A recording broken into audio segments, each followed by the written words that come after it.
We're rolling. Ready? Okay, so could you please introduce yourself? Yes, I'm Earl Yates, the Associate Director for Volunteer Recruitment and Selection at the Peace Corps. Excellent.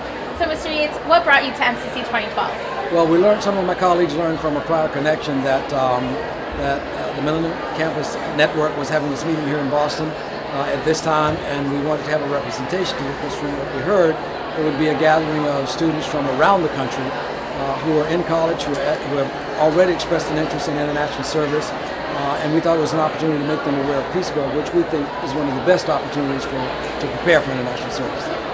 Great.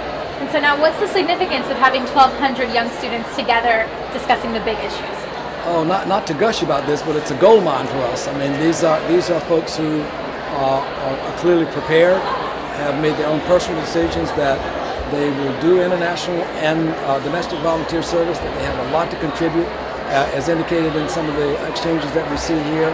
And we think that for Peace Corps to be connected with that is both advantageous to us and to the network, because not only is there the possibility for Peace Corps to recruit volunteers from the network who are finishing school, but on the other end, we have returned Peace Corps volunteers who come back to university, who come back to campus with hugely developed skill sets and international experience that we think could feed back into the network.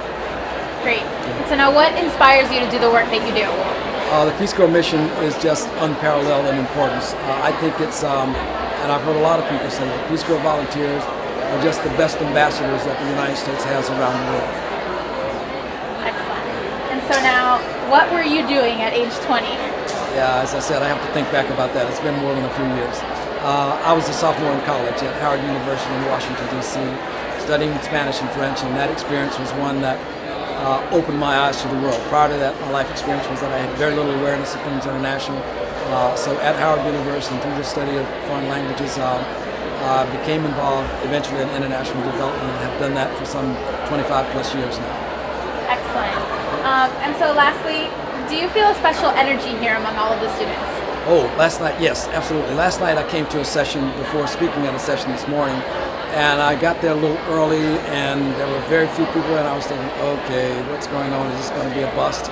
And surely within the next few minutes, the place just filled up with energy, with noise, with interactivity, and just with a lot of vitality that then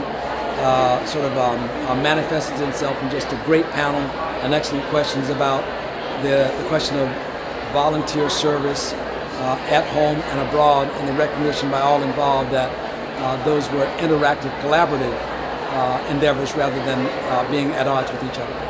Excellent. Thank you very much. Good. Okay. Thank you.